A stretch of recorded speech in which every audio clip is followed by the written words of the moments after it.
एक पूरा प्लानिंग है, एक ग्रुप से, एक लॉबी से, जो हमारे तिपरासा को कंफ्यूज करने का कोशिश कर रहा है। और ये जो प्लानिंग है वो है कि बोबागरा क्या ग्रेटर तिपरालैंड का कॉज को डाइल्यूट कर देगा, फाइनली बीजेपी के संग बिना ग्रेटर तिपरालैंड का इशू को कॉन्स्टिट्यूशनली सोल्यूशन नहीं लाकर अलायंस कर लेगा। ये सब करके ये लोग एक कॉन्स्पिरेसी कर रहे हैं हम लोगों को, तिपरामौथा को कमज़ोर करने के लिए। और इसके पीछे बहुत लोग मिले हुए हैं, बहुत लोग। मैंने देखा कि सीपीएम के सबरूम के TYF के कुछ पेज में लिखा गया, देखो सीपीएम, आप लोग के पास 25 साल था, अगर आपको तिपरासा के लिए कुछ करना था आप लोग करते, कभी नहीं किया आपने। और आज आप उस आदमी को आप क्वेश्चन कर रहे हो जिसने सिंगल हैंडेडली ग्रेटर तिपरालैंड का मूवमेंट को आगे ले गया है।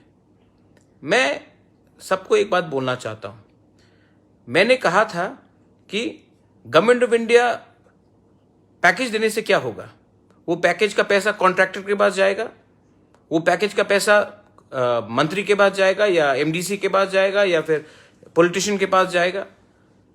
2000 करोड़ 20,000 करोड़, आप ये पैसा हमारे तिपरासा को नौकरी दे दीजिए। मैंने ये कहा था, मैंने ये नहीं कहा कि मैं ग्रेटर तिपरालैंड का मूवमेंट को डाइल्यूट करूंगा। और मेरा एक कहना क्लियर है, फुल एंड फाइनल। आप लोग को जो हमेशा कंफ्यूज रहते हैं, जिसको पसंद है कंफ्यूज रहने के लिए, मैं आपको I am telling you one thing clearly, अगर हमारा ग्रेटर तिपरालैंड का सोल्यूशन, कॉन्स्टिट्यूशनल सोल्यूशन राइटिंग में गवर्नमेंट ऑफ इंडिया नहीं देता है, तो ना हम बीजेपी के साथ, ना हम सीपीएम के साथ, ना कोई और पार्टी के साथ हम अलायंस करेंगे, हम अकेला लड़ेंगे। अगर जीतेंगे तो जीतेंगे, हारेंगे तो हारेंगे, लेकिन जब तक हमको राइटिंग में कोई पार्टी ये अश्योरेंस नहीं देता है कि ये कॉन्स्टिट्यूशनल सोल्यूशन लेकर आएंगे और परमानेंट सेटलमेंट के लेकर आएंगे, तब तक हम किसी के संग ना अलायंस करेंगे ना मर्ज करेंगे। इससे ज्यादा और कोई आदमी क्लियर नहीं हो सकता। 20,000 नौकरी अलग है, ग्रेटर तिपरालैंड वो इकोनॉमिक सोल्यूशन है, ग्रेटर तिपरालैंड कॉन्स्टिट्यूशनल सोल्यूशन है। गवर्नमेंट ऑफ इंडिया से हमारा बात होना चाहिए। मैं गवर्नमेंट ऑफ इंडिया को फिर से दरख्वास्त करता हूं, हमको बुलाइए। हम लोग देश के खिलाफ नहीं है। एक न्यूज़पेपर ने लिखा कि हम अखंड भारत चाहते हैं, ग्रेटर तिपरालैंड हम होने नहीं देंगे। ग्रेटर तिपरालैंड का मूवमेंट खालिस्तान जैसा मूवमेंट नहीं है। खालिस्तान देश से अलग होना चाहता था। हम लोग आज भी रेडी हैं, तिरंगा लेकर सरहद में, बॉर्डर में बैठकर हम लोग इलीगल माइग्रेंट्स के खिलाफ लड़ने के लिए तैयार हैं। और हम लोग अपना मूवमेंट को डाइल्यूट नहीं करेंगे। इससे ज्यादा अगर किसी को बार बार क्लैरिफाई करना हो तो ये मुझसे होगा नहीं। और मैं अपने तिपरासा को एक बात बोलना चाहता हूं, अगर आपको फाइट करना है ना तो फाइट करो। अगर फाइट नहीं करना है तो जो 70 साल से हो रहा था वो घर में बैठकर आप रह जाओ। मैंने बहुत सैक्रिफाइस किया है। और आने वाले दिन में मीडिया जो बिक चुका है, सब नहीं लेकिन कुछ कुछ मीडिया जो बिक चुका है, वो हमें कंफ्यूज करने का कोशिश करेगा। आपको कंफ्यूज होना है तो आप कंफ्यूज होगे। अगर आपको अपने बोबागरा के ऊपर विश्वास है तो एक बार देखो हम लोग क्या कर सकते हैं।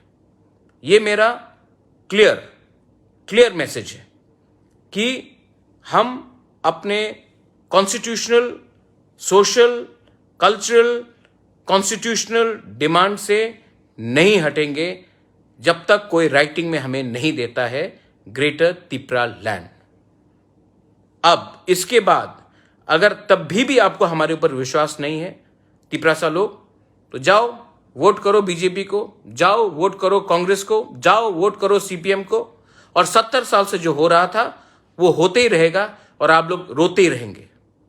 एक आंचलिक पार्टी जिसका लीडर रेवती त्रिपुरा से बैठकर बात कर सकता है, जो मेवार कुमार जमातिया से बैठ के बात कर सकता है, जो जितेंद्र चौधरी से बैठ के बात कर सकता है और कहता है चलो एक संग दिल्ली जाओ, अपने तिपरासा के लिए बात करो, आप उसको क्वेश्चन करते हो। शर्म आना चाहिए, शर्म आना चाहिए। I am ready to fight. Are you ready to fight? If you are, then we will win. But if you are confused, if you are weak, then nobody can save the Tiprasa people. Don't blame anybody else. Don't blame anyone. किसको blame मत करो, खुद को blame करो कि आप लोग कमजोर हैं. और जो सीपीएम के लोग जो ये सब कर रहे हैं, यहां में लिख रहा है कोई 31 सीट्स हो या 0 सीट्स हो, अकेला फाइट करने का हिम्मत होना चाहिए. एडीसी इलेक्शन में अकेला फाइट करने का हिम्मत था, इसके लिए जीते, और कल भी हम लोग अकेले फाइट करने के लिए तैयार हैं. ये मेरा क्लियर मैसेज है. अब इसके बाद आपके ऊपर है, लेकिन मैं बैक डाउन नहीं करूंगा. No compromise on greater Tipra land. I love all of you all. God bless you and happy Buisu once again.